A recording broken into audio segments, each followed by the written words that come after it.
Praise the Lord. ദൈവത്തിൻ്റെ അതിപരിശുദ്ധമായ നാമം ഈ പ്രഭാതത്തിലും വാഴ്ത്തപ്പെടുമാറാകട്ടെ.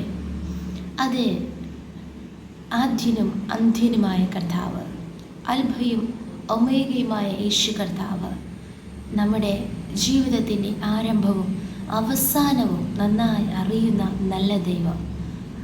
ഓരോ ദിവസവും ഓരോ നിമിഷവും ദൈവത്തിൻ്റെ ആലോചനകൾ, ദൈവത്തിൻ്റെ താല്പര്യങ്ങൾ, ദൈവത്തിൻ്റെ ഹിതങ്ങൾ നമ്മളിലൂടെ വെളിപ്പെടുത്തുവാൻ സർവശക്തനാണ്. ഈ നാളുകൾ അതിനായി ദൈവസ്ഥലത്തിൽ നമുക്ക് സമർപ്പിച്ചു കൊടുക്കാം. നമ്മെക്കുറിച്ചുള്ള ദൈവത്തിൻ്റെ പദ്ധതികൾ, ദൈവത്തിൻ്റെ ഉദ്ദേശങ്ങൾ നിശ്ചയമായി നിവർത്തീകരിക്കപ്പെടും. എന്നെ ശ്രവിക്കുന്ന എല്ലാ പ്രിയ ദൈവമക്കൾക്കും യേശു ക്രിസ്തുവിൻ്റെ നിസ്തുല നാമത്തിലുള്ള എൻ്റെ സ്നേഹവന്ദനങ്ങൾ. ഈ ദിവസത്തിലും അല്പസമയ ചിന്തയ്ക്ക് ആധാരമായി യെശയ്യാ പ്രവാചകൻ്റെ പുസ്തകം 46-ാം അധ്യായം അതിൻ്റെ 10-ാം വചനം നമുക്ക് വായിക്കാം. ആരംഭത്തിങ്കൽ തന്നെ അവസാനവും പൂർവ്വകാലത്ത് തന്നെ മേലാൽ സംഭവിപ്പാനുള്ളതും ഞാൻ പ്രസ്താവിക്കുന്നു. എൻ്റെ ആലോചന നിവൃത്തിയാകും. ഞാൻ എൻ്റെ താല്പര്യമൊക്കെയും അനുഷ്ഠിക്കുമെന്ന് ഞാൻ പറയുന്നു. പ്രിയ ദൈവമക്കളെ, നമ്മുടെ ദൈവത്തിൻ്റെ പ്രത്യേകത നമുക്കിവിടെ വായിക്കുവാൻ കഴിഞ്ഞു. ആരംഭത്തിങ്കൽ തന്നെ അതിൻ്റെ അവസാനം കർത്താവ് അറിയുന്നു. മാത്രമല്ല, മേലാൽ സംഭവിപ്പാനുള്ളത് പൂർവ്വകാലത്ത് തന്നെ കർത്താവ് പ്രസ്താവിക്കുന്നു. അതെ, നാം നമ്മുടെ ജനനത്തിങ്കൽ ആമേൻ കർത്താവ് പറഞ്ഞ എത്രയോ ആലോചനകൾ, വാഗ്ദത്തങ്ങളാണ് ഇപ്പോൾ നിവർത്തീകരിച്ചു കൊണ്ടിരിക്കുന്നതല്ലേ.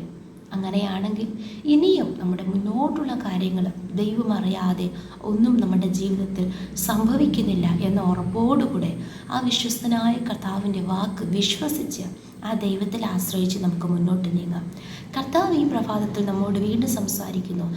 എൻ്റെ ആലോചന നിവൃത്തിയാകും. മനുഷ്യൻ്റെ ഹൃദയത്തിൽ പല ആലോചനകളുമുണ്ട്, പല സ്തോത്രം വിചാരങ്ങളുമുണ്ട്, പല ചിന്തകളുമുണ്ട്. എന്നാൽ അതിനേക്കാളും അപ്പുറമായി ദൈവത്തിൻ്റെ ആലോചന മാത്രമേ നിവൃത്തിയാകത്തുള്ളൂ. നമുക്ക് ഈ വാക്ക് പൂർണ്ണമായി വിശ്വസിക്കാം. നമ്മെക്കുറിച്ചുള്ള നമ്മുടെ ആലോചനകൾക്കപ്പുറമായി, നമ്മെക്കുറിച്ചുള്ള നമ്മുടെ കൂടെയുള്ളവരുടെ മറ്റുള്ളവരുടെ ആലോചനകൾക്കപ്പുറമായി, നമ്മെക്കുറിച്ചുള്ള പിശാചിൻ്റെ പദ്ധതികൾക്കും ആലോചനകൾക്കും അപ്പുറമായി നമ്മെക്കുറിച്ച്, നമ്മെ സൃഷ്ടിച്ച, നമ്മെ നിർമ്മിച്ച ദൈവത്തിന് നമ്മെക്കുറിച്ചൊരു ആലോചനയുണ്ട്. ആ ആലോചന മാത്രമേ നിവൃത്തിയാകത്തുള്ളൂ. അതിനാൽ നമ്മുടെ സ്വന്തം ആലോചനകൾ, മറ്റുള്ളവർ പറയുന്ന ആലോചനകൾ, സാധാരണ കൂടെ ആലോചനകൾ, അതൊന്നും ഓർത്ത് ഭാരപ്പെടാതെ, അതിനെക്കുറിച്ച് വ്യാകുലപ്പെടാതെ, അതിനെക്കുറിച്ച് ചിന്തിച്ച് സമയം പാഴാക്കാതെ ദൈവസ്ഥലത്തിൽ കാത്തിരുന്നുകൊണ്ട് ദൈവത്തിൻ്റെ ആലോചന നമ്മെക്കുറിച്ച് എന്താണെന്ന് തിരിച്ചറിഞ്ഞുകൊണ്ട് അത് നിവർത്തീകരിക്കപ്പെടേണ്ടതിന് നമുക്ക് ദൈവത്തിൻ്റെ ബലമുള്ള കൈക്കഴിയിൽ താണിരിക്കാം. കർത്താവ് പറയുന്നത് നിശ്ചയമായി നിവർത്തിയാകും. മാത്രമല്ല, ഞാൻ എൻ്റെ താല്പര്യമൊക്കെയും അനുഷ്ഠിക്കും. അതെ, തൻ്റെ പ്രിയ മക്കളായ നമ്മെ ഓരോരുത്തരെയും കുറിച്ച് ദൈവത്തിന് ഓരോ താല്പര്യങ്ങളുണ്ട്.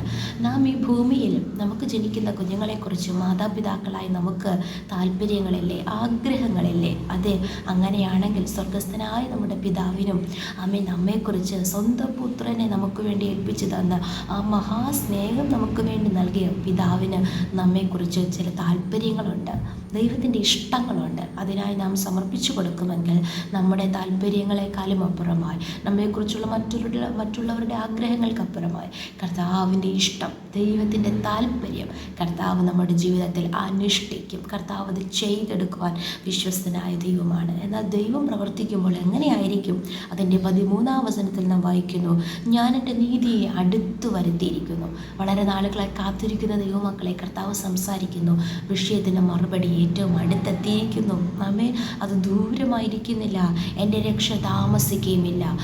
ദൈവത്തിൻ്റെ രക്ഷ, ദൈവസന്നിധിയിൽ നിന്ന് വരുന്ന രക്ഷയ്ക്കായി കാത്തിരിക്കുന്ന പ്രിയപ്പെട്ടവരുടെ രക്ഷ ഇനി താമസിക്കുകയില്ല. എത്രയും വേഗത്തിൽ കർത്താവ് അത്ഭുതങ്ങളെ ചെയ്യും. ഞാൻ സിയോനിൽ രക്ഷയും ഇസ്രായേലിന് എൻ്റെ മഹത്വവും നൽകും. മാനുഷികമായി മഹത്വം തേടി നാം പോകേണ്ട, മനുഷ്യർ നമ്മെ രക്ഷിക്കുമെന്ന് നാം കരുതണ്ട. ദൈവസന്നിധിയിൽ നാം കാത്തിരിക്കുമ്പോൾ കർത്താവ് നമ്മെ സിയോനിൽ നിന്ന് രക്ഷിക്കും, നമ്മെ അനുഗ്രഹിക്കും. ആ കർത്താവ് മഹത്വം നമുക്ക് നൽകി നമ്മെ മാനിക്കുവാനിടയായി തീരും. ഈ വചനങ്ങളാൽ കർത്താവ് നമ്മെ ഏവരെയും അനുഗ്രഹിക്കുമാറാകട്ടെ. നമുക്കൊരുമിച്ച് പ്രാർത്ഥിക്കാം. നല്ല ദൈവമേ, സ്വർഗ്ഗസ്ഥ പിതാവേ, അനുഗ്രഹിക്കപ്പെട്ട ഈ പ്രഭാതത്തിലും അങ്ങ് ഞങ്ങൾക്ക് നൽകിയ നല്ല ആലോചനയ്ക്കായി സ്തോത്രം. വചനപ്രകാരം ഞങ്ങളെ തന്നെ പൂർണ്ണമായി സമർപ്പിക്കുന്നു. അതേനാഥ, ആരംഭത്തിൽ തന്നെ അവസാനവും പൂർവ്വകാലത്ത് തന്നെ മേലാൽ സംഭവിക്കുവാനുള്ളതും അങ്ങ് പ്രസ്താവിച്ചിരിക്കുന്നുവല്ലോ കർത്താവെ. അങ്ങ് അരുളി ചെയ്തു, അങ്ങനെ സംഭവിച്ചു എന്ന വചനപ്രകാരം ഞങ്ങൾ പ്രാർത്ഥിക്കുന്നു. നാഥ, ഞങ്ങളെക്കുറിച്ചുള്ള അങ്ങയുടെ ആലോചനകൾ നിവൃത്തിയാകുന്നതിനായി സ്തോത്രം. ഞങ്ങൾ ഓരോരുത്തരെയും കുറിച്ചുള്ള അങ്ങയുടെ താല്പര്യങ്ങൾ അങ്ങ് അനുഷ്ഠിക്കുന്നതിനായി സ്തോത്രം. അതിനാൽ ഞങ്ങളെ പൂർണ്ണമായി സമർപ്പിച്ച് പ്രാർത്ഥിക്കുന്നു. കർത്താവ്, വചനം കേൾക്കുന്ന എല്ലാവരെയും കർത്താവ് അനുഗ്രഹിക്കുമാറാകണമേ എന്ന് പ്രാർത്ഥിക്കുന്നു. കർത്താവ്, ഞങ്ങൾ ഓരോരുത്തരെയും കുറിച്ചുള്ള ദൈവത്തിൻ്റെ ഉദ്ദേശങ്ങൾ പൂർണ്ണമായി അന്ത്യകാലത്ത് ഞങ്ങളോട് വെളിപ്പെടുവാൻ ദൈവം സഹായിക്കുന്നതിനായി സ്തോത്രം. എത്രയും വേഗം ദൈവപ്രവൃത്തികൾ കണ്ട് സന്തോഷിപ്പാൻ കർത്താവ് സഹായിക്കണം. ആത്മീയമായി, ശാരീരികമായി, ഭൗതികമായി, സാമ്പത്തികപരമായി എല്ലാ നിലകളിലും അനുഗ്രഹിക്കണമെന്ന് പ്രാർത്ഥിക്കുന്നു. പ്രാർത്ഥന കേട്ടതിനാൽ സ്തോത്രം. യേശുവിൻ്റെ നാമത്തിൽ തന്നെ ആമേൻ, ആമേൻ, ആമേൻ. ദൈവമേ, വചനങ്ങളാൽ നമ്മെ ഏവരെയും അനുഗ്രഹിക്കുമാറാകട്ടെ. ആമേൻ.